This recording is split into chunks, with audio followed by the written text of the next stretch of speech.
방법이라고 언급하면서 탄소 배출량이 적다 이런 이야기를 하였고요.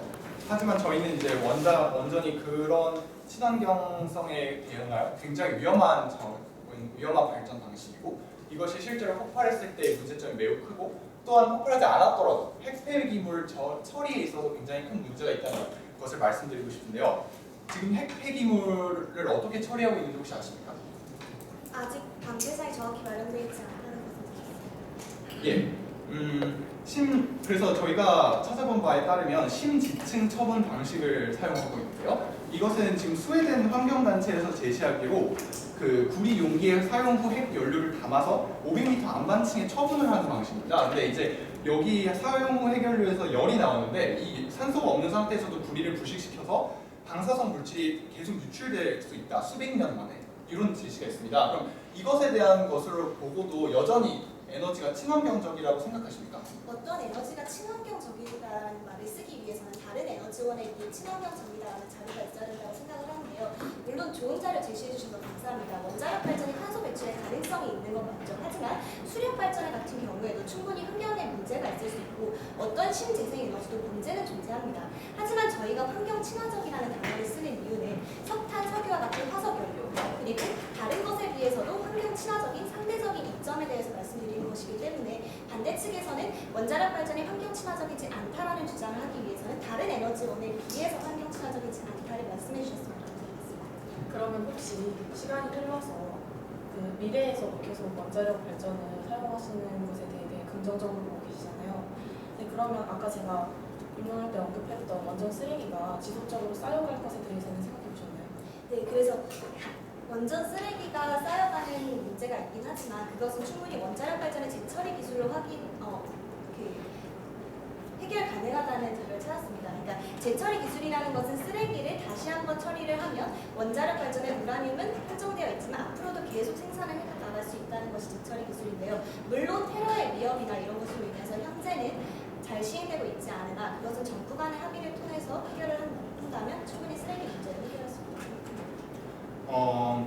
그래, 그 방법이 결국 그 방금 하신 말씀의 맥락은 저희가 이제 기술을 개발함에 따라서 그 기술이 개발되면 원전에 있는 쓰레기들도 처리할 수 있게 된다 이런 맥락으로 해석이 되는데요. 저희가 또 다른 방법으로 심지층 처분법이 아닌 심층 추분 처분법이 있는데요. 이것은 아직 체계적인 연구가 부족해서 이미 이것은 매우 안전하다고 알려져 있지만 실제로 100년 이후에나 사용할 수 있는 기술이라고 합니다. 왜냐하면 너무 위험하기 때문이죠. 이게 한번 유출됐을 때 그 생태계로 퍼져나간 원자력은 그 방사능은 절대 복구할 수 없기 때문에 이런 현재 스웨덴에서도 기술이 발전됐다고 생각하는 스웨덴에서도 이런 방안을 이야기하고 있는 것입니다. 그래서 기술이 발전을 한다고 해도 문제가 여전히 벌어질 수 있다는 걸 언급하고 싶고 또 아까 완전히 대체 에너지에 비해서 이렇게 친환경적인 자료를 제시해줬으면 좋겠다 하셔서 제가 말씀드리는 건 먼저 이제 찬성 측에서 너무 그 원전을 저희가 없앤다고 주장한 것이 아닙니다. 저희는 원전 수를 감소시키고 특히 노후한 원전을 먼저 없애고 그 차츰 감소시켜서 앞서 말씀드렸듯이 원전 철거 비용이 줄어들기 때문에 그러니까 너무 늘어날 것이기 때문에 계속 짓게 되면 그것을 감축하기 위해서 차츰 없애자는 주장을 했습니다. 그런데 그렇게 완전히 대체 에너지로 아까 입론에서도 말씀하셨듯이 완전히 대체 에너지로 결정했을 때 뭐 전기료가 80% 상승한다 이런 말은 그 너무 성급한 일반화라고 볼 수 있을 것 같습니다.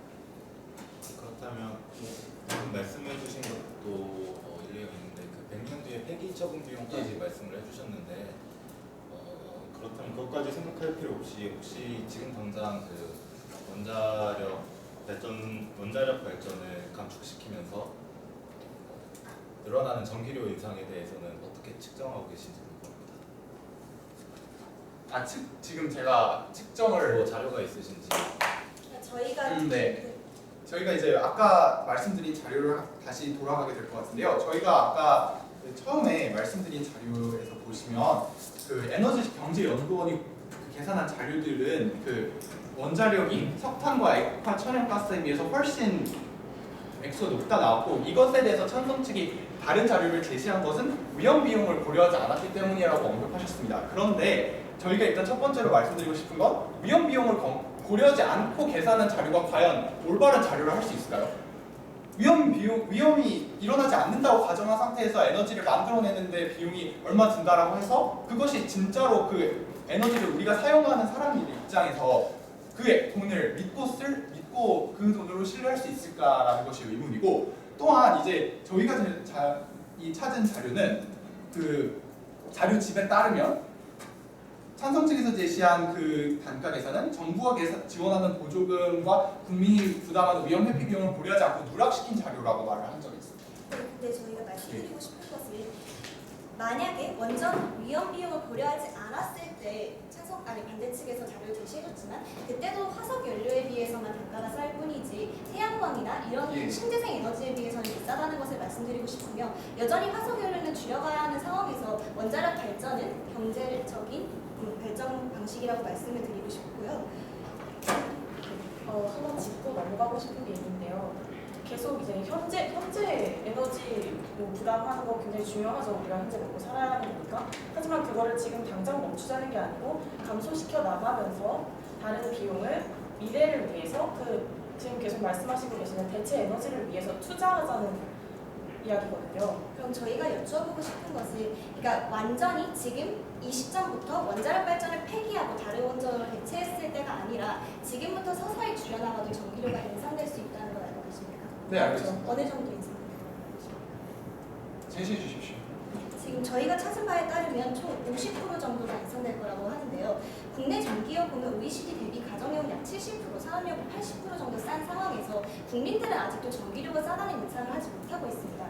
이런 상황에서 지금부터 서서히 줄여나가는 입장에서도 50%가 증가할 것인데, 이런 국민들의 인식 어떻게 대처할 것인지 궁금하며, 그리고 여름에 블랙아웃 사태와 전기료 인상 사태가 맞물린다면 국민들의 인식이 더 안 좋아질 것이라고 생각을 하는데 대비책이 있으십니까? 그럼 혹시 그 50%라는 게 나중에 미래에 있어서 50%가 인상이 된다는 건가요? 현재 지금 당장 50%가 인상이 된다는 건가요?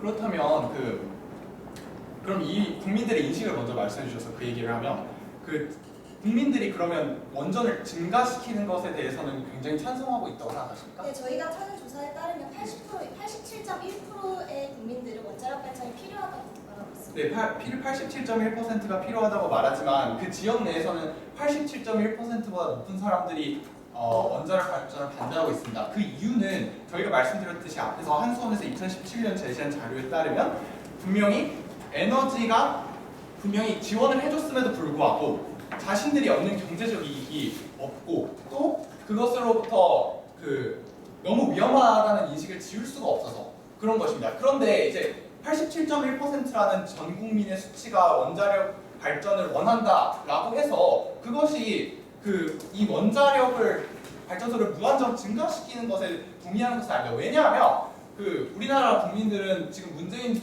대통령의 공약에 상당히 높은 국정 지지율을 보이고 있고, 실제로 문재인 대통령의 공약이 아예 원전을 폐쇄하자는 게 아니고 노후 원전은 누구나 위험하다고 인식하고 있습니다. 지금 분명히 그 자료에서 확실하게 해야 될 부분이 뭐냐면, 너무 87.1%가 원자력을 유지하자는 것에 대해서 동의하는 것일 수 있습니다. 그것은 저희도 그럴 수 있다고 생각을 해요. 하지만 그걸 증가시키고 노후 원전을 폐쇄하지 않고 가만히 놔두는 것에 대해서 누가 87.1%가 동의할 것입니까?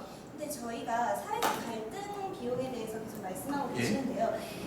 님비 현상은 원자력 발전이 아니라 어떤 에너지원에서도 그것을 설치하려는 지역에서는 일어날 수 있는 것이라 생각을 합니다. 하지만 저희는 그런 것에 대해서는 정부에서 적극적으로 노력을 하여 원자력 발전이 위험하지 않다는 것을 강조함으로써 충분히 해결할 수 있는 문제라고 생각을 합니다. 왜냐하면 그것은 불확실한 위험성을 근거로 들기 때문이죠. 하지만 현재 원전 폐쇄 조치를 정부에서 취한 이후로 그 원자력 발전을 위한 지원금이 들어갈 지역이었던 신구리 원전 5, 6호기의 주민들의 경우에는 오히려 현재까지 지원금이 들어오기로 했는데 왜 이 지원금을 없애냐라는 식으로 오히려 더 지금 반대를 하고 반발이 크다고 합니다. 이런 사회적 갈등은 어디에서나 발생할 수 있는 것이기 때문에 저희는 오히려 불확실한 위험성에 대해서 정부가 좀 더 노력을 하고 그것에 대한 국민 인식 개선을 위해서는 사회적 갈등을 충분히 해결할 수 있다고 주장합니다. 계속 원전이 되게 안전하다고 주장하시는데 무슨 일이 일어날지는 저희가 아무도 모르는 건 아니에요. 수치상으로는 진도 7 이상의 지진이 일어나기 어렵다, 6.5 이상의 지진은 57% 이렇게 말씀을 드리고는 있지만 사실 어떤 문제가 일어나는지는 저희가 알 수 없는 것이고, 또 그에 대한 대비책 또한 완벽하지 않고, 또 그 대비책을 위해서도 그럼 정부가 또 노력을 해야겠죠. 그만큼의 돈을 들이면서. 하지만 그러한 만큼의 돈을 굳이 그렇게 위협성이 큰 원전이 아닌 다른 에너지도 투자할 수 있고, 그러면 방금 정부의 노력 얘기하시는데 정부의 노력이 꼭 그쪽 방향이 아니라 다른 방향으로 충분히 작용할 수 있다고 생각해요. 네, 10분 지났습니다.